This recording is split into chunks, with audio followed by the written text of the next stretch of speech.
कहानी बहू और बेटी की समानता की है। माँ, मैं बहुत थक गई हूँ घर को संभालते संभालते। यहाँ मेरी थकान किसी को नजर नहीं आती। कुछ दिन आराम करना चाहती हूँ। सोच रही हूँ कुछ दिनों के लिए अपने मायके आ जाऊँ। आते हुए अपने बच्चों को भी साथ ले आऊँगी।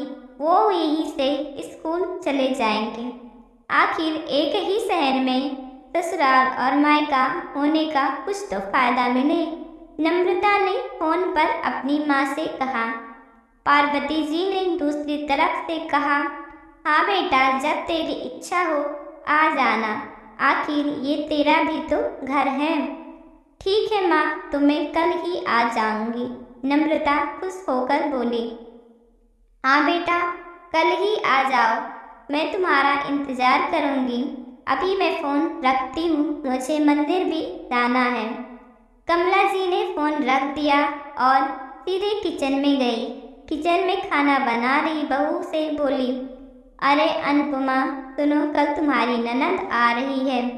आज बाजार जाकर फल, सब्जी और मिठाइयाँ लेकर आना। बेचारी मेरी बेटी ससुराल में नौकरों की तरह काम करती है और उस पर कोई ध्यान भी नहीं देता। यहाँ आएगी, कुछ दिन रहेगी तो उसका मन और तबीयत अच्छे रहेंगे। सास के मुंह से ऐसी बातें सुनकर अनुपमा का चेहरा उतर गया। वह मन ही मन सोचने लगी, काश आपको मेरी थकावट भी नजर आती। मैं भी दिन रात झाड़ू पोछा, बर्तन, खाना बनाना, मार्केट जाना और वो हर काम करती हूँ जिससे हमारे परिवार वालों को कोई दिक्कत ना हो। काश आप मुझ पर भी ध्यान दे पाती।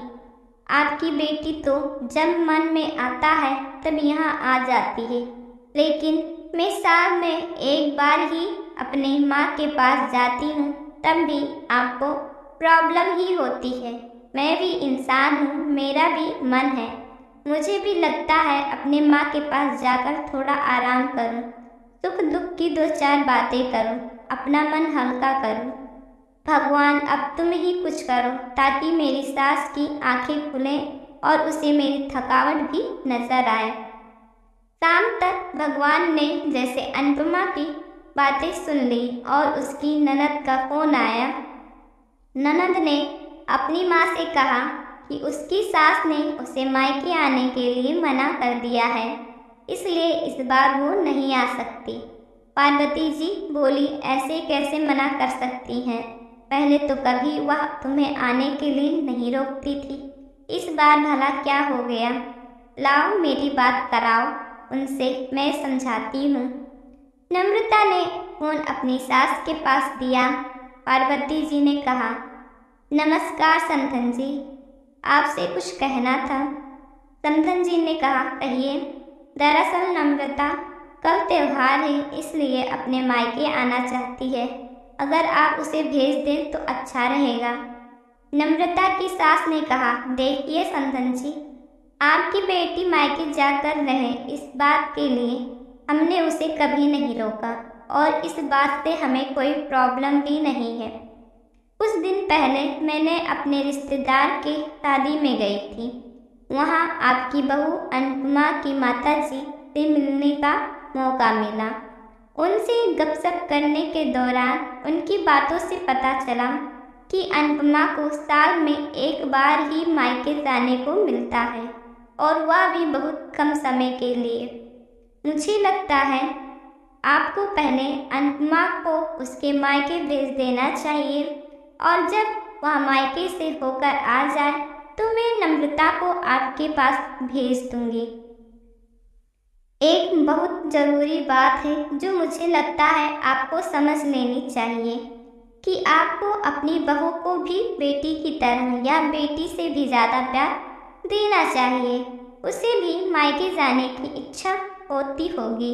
हो सकता है नम्रता के वहाँ आने से उसकी अवगत करने के लिए आप उसके मायके नहीं भेजती होंगी या फिर आपसे कुछ कहने से अभी डरती हो। अगर आप उसको घर में ही कैद रखेंगी तो एक दिन ऐसा आएगा जब वह आपके खिलाफ बोलने लगेगी, फिर वह आपकी सुनेगी भी नहीं और जब चाहे तब अपने मायके जाएगी। ऐसी परिस्थितियां आए, इससे अच्छा है कि आप ही कुछ बदलाव अमल में लाएं, जिससे आपका रिश्ता और रिश्ते की मिठास खराब ना हो। पार्वती जी को अपने समधन के हर एक बात में सच्चाई नजर आई।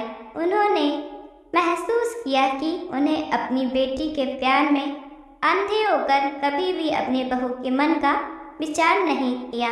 उन्होंने हमेशा अपनी बेटी को अपने बहू के ऊपर ही रखा। दूसरी तरफ नम्रता भी अपनी भाभी के बारे में हो रही इस बातचीत को सुन रही थी। उसने भी रियलाइज किया कि वह कभी भी अपनी भाभी के साथ ठीक से बात नहीं करती और जब जब वह अपने मायके जाती तो भाभी थोड़ी उदास रहती है।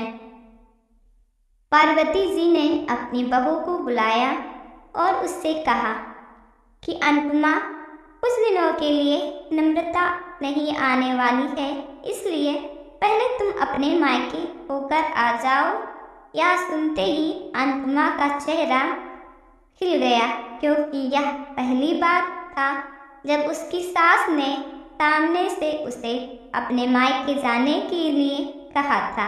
एक दिन अनुपमा अपने मायके गई और इस बार 1-2 दिन के लिए नहीं बल्कि पूरे हफ्ते भर रहकर आई।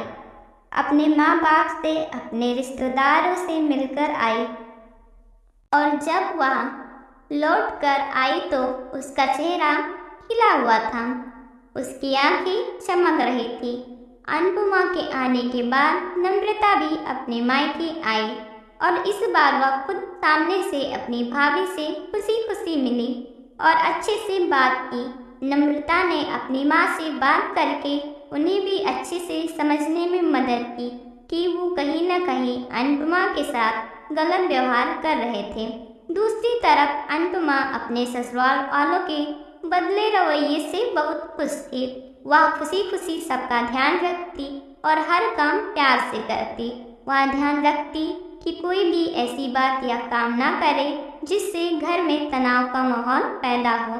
पार्वती जी अपनी बहू को खुद ही समय समय पे मायके भेज दिया करती। एक छोटे से बदलाव ने सास, बहू और भाभी नंद के बीच की कड़वाहट को दूर कर दिया और रिश्तों को और भी ज़्यादा मीठा और मजबूत कर दिया।